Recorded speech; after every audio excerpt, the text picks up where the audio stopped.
നമസ്കാരം. മലയാളി വാർത്തയിലേക്ക് സ്വാഗതം. ഹമാസിന്റെ തടവിലിരിക്കെ മരിച്ച ഷിറി ബീബസിന്റെ മൃതദേഹം ഒടുവിൽ ഹമാസ് കൈമാറിയതായിട്ടാണ് റിപ്പോർട്ടുകൾ പുറത്തുവരുന്നത്. ആശയക്കുഴപ്പങ്ങൾക്കൊടുവിൽ ഷിറിയുടെ യഥാർത്ഥ മൃതദേഹം റെഡ് ക്രോസിന് കൈമാറിയെന്നാണ് രാജ്യാന്തര മാധ്യമങ്ങൾ റിപ്പോർട്ട് ചെയ്തത്. മൃതദേഹം പരിശോധിച്ചുറപ്പിക്കാനുള്ള നടപടി ഇസ്രായേൽ ആരംഭിച്ചു.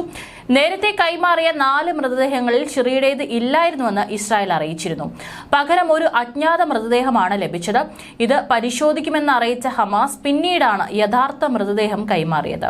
എന്നാൽ ഹമാസിന്റെ തടവിലിരിക്കെ ഇസ്രായേൽ നടത്തിയ ആക്രമണത്തിലാണ് ഷിറി മരിച്ചത് എന്ന ആരോപണത്തെ ചൊല്ലി തർക്കം തുടരുകയാണ്.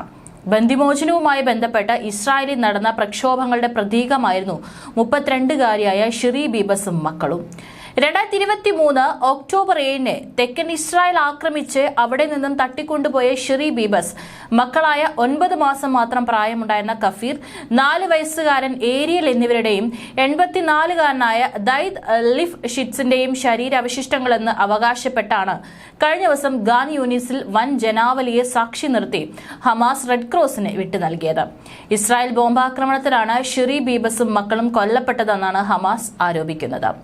എന്നാൽ ഇത് നിഷേധിച്ച ഇസ്രായേൽ നവംബറിൽ ഹമാസ് തീവ്രവാദികൾ കുട്ടികളെ ക്രൂരമായി കൊല്ലുകയായിരുന്നുവെന്നും പ്രതികരിച്ചു. ഷിറി ബീബസിന്റെ ഭർത്താവ് യാർദൻ ബീബസിനെ ഫെബ്രുവരി 1-ന് ഹമാസ് വിട്ടയച്ചിരുന്നു. നിലവിലുള്ള വെടിനിർത്തൽ വ്യവസ്ഥകളുടെ ലംഘനമെന്ന് വിശേഷിപ്പിച്ച് സംഭവത്തിന്റെ മുഴുവൻ വിലയും ഹമാസ് നൽകേണ്ടി വരുമെന്നും നെതന്യാഹു വെല്ലുവിളിച്ചിരുന്നു. ജീവിച്ചിരിക്കുന്നവരും മരിച്ചവരുമായ ഞങ്ങളുടെ എല്ലാ ബന്ദികളുമൊത്ത് ഷിരിയെ വീട്ടിലേക്ക് കൊണ്ടുവരാൻ ഞങ്ങൾ നിശ്ചയദാർഢ്യത്തോടെ പ്രവർത്തിക്കും. കരാറിന്റെ ഈ ക്രൂരവും ദുഷ്ടവുമായ ലംഘനത്തിന് ഹമാസ് മുഴുവൻ വിലയും നൽകുമെന്ന് ഉറപ്പാക്കുമെന്നാണ് നെതന്യാഹു ഒരു വീഡിയോ പ്രസ്താവനയിൽ അറിയിച്ചിരുന്നത്.